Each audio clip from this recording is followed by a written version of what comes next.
show, we're so excited to have for our person of interest a true global icon, Ricky Kedge. He's a three-time Grammy winner. He's one of the coolest ambassadors our planet has, and as of this weekend, he's also a Padma Shri awardee.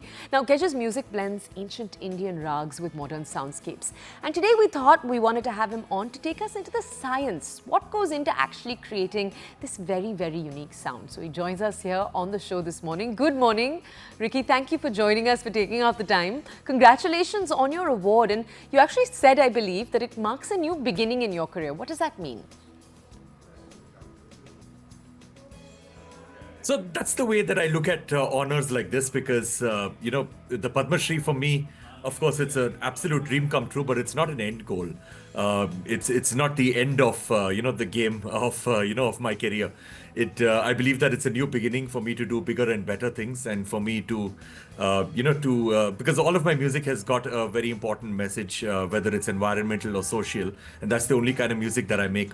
So for me, this Padma Shri is about giving me a platform so that I can stand on that platform and spread a message of awareness and celebrate what needs to be celebrated in our country and reach that message further and wider. And that's what I'm going to do. Okay, Ricky, you've talked a lot about this idea that there's a new sound coming out of India. What do you mean when you say that? So even though I've lived in India all of my life, I've been exposed to various forms of music around the world, and all of that finds its way into my music. And that's why my music is my own unique blend of fusion, which is how I am as a person. I'm a very fusion person in everything that I do, the clothes that I wear, the food that I eat, the way I talk, the language that I speak. So that obviously reflects on my music. But in particular, when it came to Break of Dawn, I've been two things my whole life. I've been a musician and an environmentalist, two pillars that have pretty much dictated my whole life and every single life decision that I've ever made. And very early on in my career, I decided that I'm not going to be a part of the mainstream movie industry actively, because there are so many things that I want to speak about through my music, and I'm going to be utilizing music for that, for speaking about the things that I want to speak about, and for expressing myself as an artist. So it's always been about the environment. It's been about social causes around that area. But I remember in 2015, I'd watched a speech of Prime Minister Modi. This was at Samvad, a Hindu-Buddhist conference. And he quoted some ancient Buddhist philosophy where he said that the impurities of the environment is in direct relation of the impurities of the mind. So in order to purify the environment, you first have to purify the mind. And that sort of stuck with me for all these years. And that is what actually started the album Break of Dawn. I realized that I need to focus on mental health, because with all these problems that we face on our planet, we are only curing things symptomatically, only on the surface. If we want to get to the root of the problem, we have to create a more compassionate society. And to create a more compassionate society, we have to take care of our mental health. And what better way to do that through Indian-rooted wellness music? So that is why what I call Break of Dawn is Indian-rooted wellness music, because I think Indian classical music and Indian traditional music is the best way to bring about mental wellness. Why do you say that, though? What about classical Indian music is so mentally restorative? What do you think is inherent to it? So, Indian music is very improvisation based. Indian music has got rags. So what we did with this particular album is that I chose 9 rags, which are known to bring about mental wellness. 9 rags which are known to, calm the mind, soothe the mind, unclutter the brain, reduce stress. And what I did was that I created 9 compositions based on these 9 rags.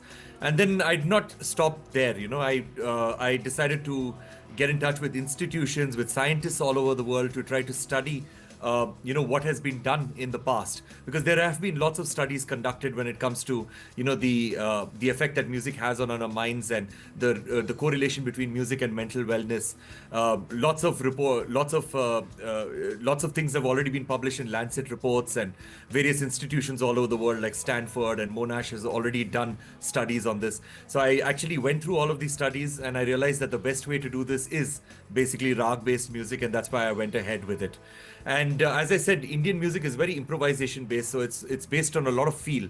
And these emotions, these emotions are very good ways to actually express ourselves and also to reach those expressions to our listeners. So that is why I feel that Break of Dawn is the best way to bring about mental wellness. And this is what I tell everybody, that try and listen to the album for the entire 1 hour of the album, and surrender yourself to the music. Don't try and do something else and listen to the music in the background. Just close your eyes and surrender yourself to the music. And I'm 100% confident that you'll come out of listening to that album in a much better mood than you were when you started listening to it.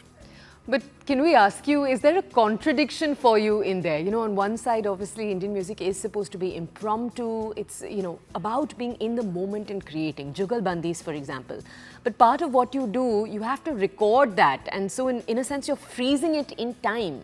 Is that a contradiction? I know that senior experts, you had Ravi Shankar, for example, who would talk a lot about that contradiction. What's your experience been?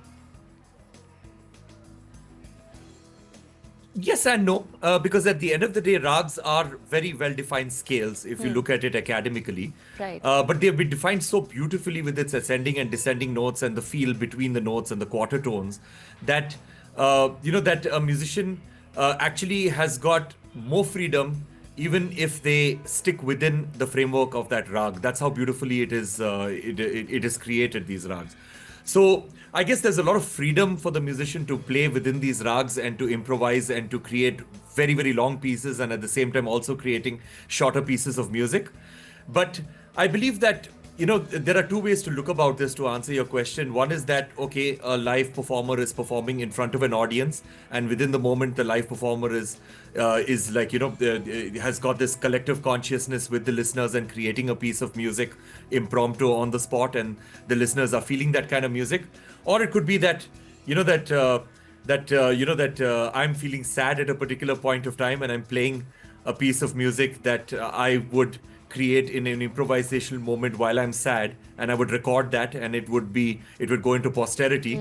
And when somebody else is listening to that piece of music while they are sad, they would feel the exact emotion that I'm feeling at that particular point when I recorded that piece of music. So I guess the connection always remains between the listener and the person who has created the piece of music, whether it is a live recording whether it's a live concert or whether it is a recording that has been played back maybe after 100 years. Ricky, do you think something like Reels, Reels use music that is catchy? Do you think that is harmful or beneficial to the format of music that you create? So what ends up happening nowadays is that the only kind of music that is pushed on to us is the music which has got the largest marketing budgets. So if it was purely based on preference and purely based on what actually works or what actually connects with people, then I would have no problem with the algorithm. But unfortunately, that's no longer the case. The case is that whatever is being pushed through paid marketing is what is going on to people. And that is the reason why it's only mainstream that is being pushed to people. Like, for example, you mentioned Pandit Ravi Shankar.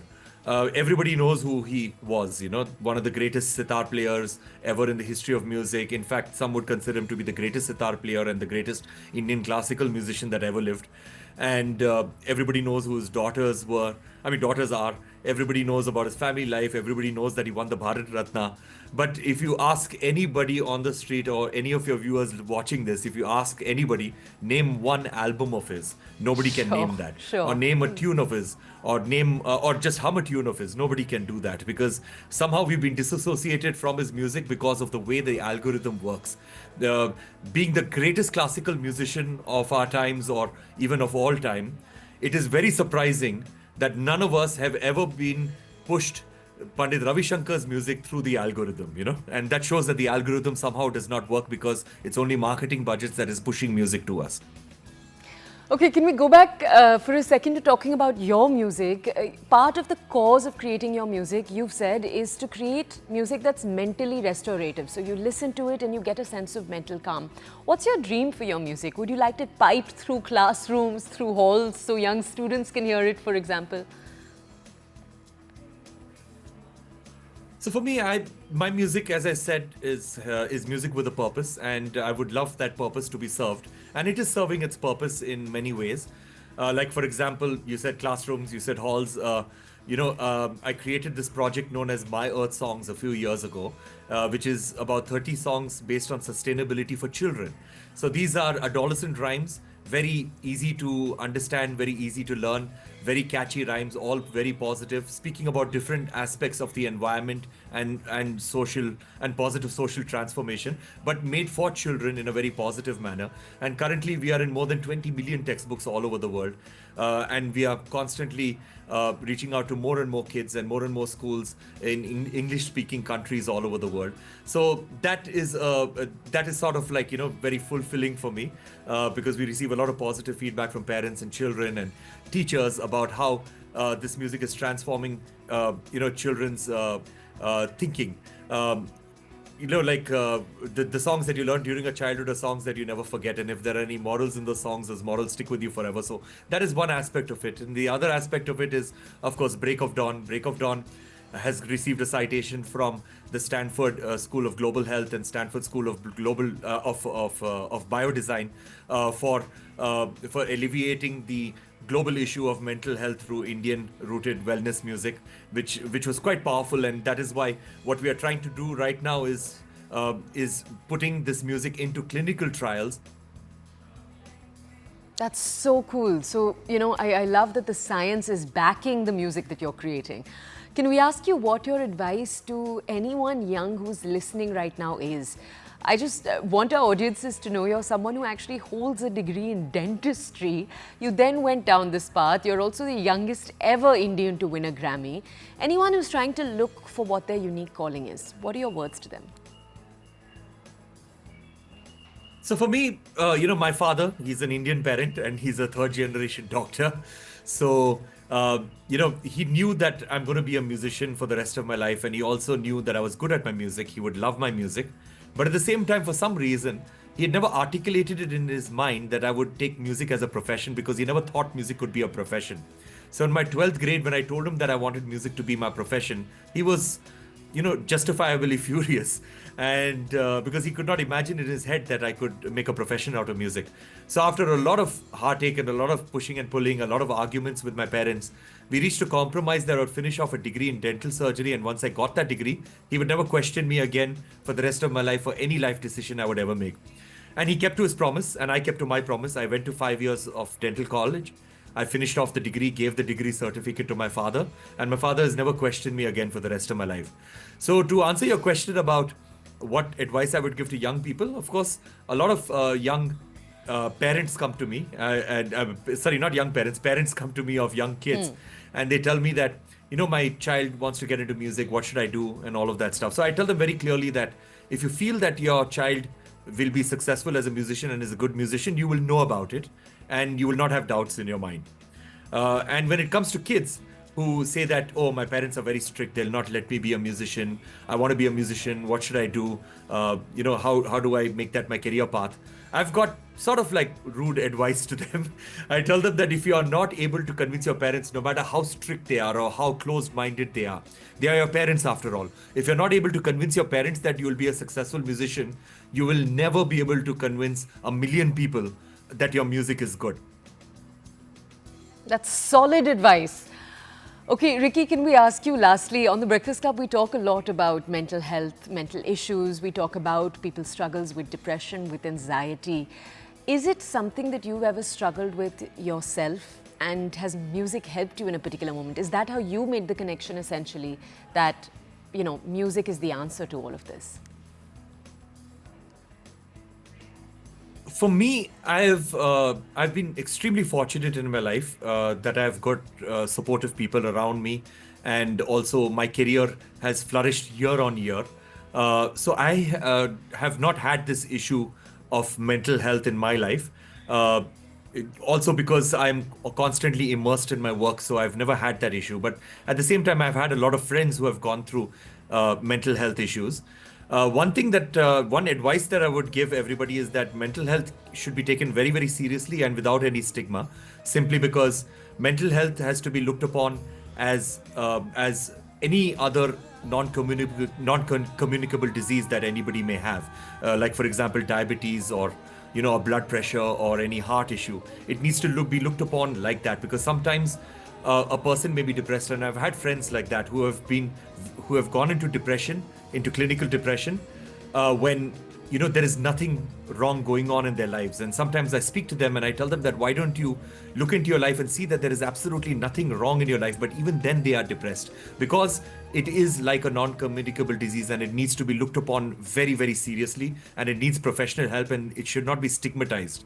So that's the only thing that I would like to say about that. But to answer your question, in my life I've never had such an incident, and I would not like to belittle people Right. who have had mental depression issues by saying that I've had an issue, because nothing has been that serious in my life when it comes to mental depression.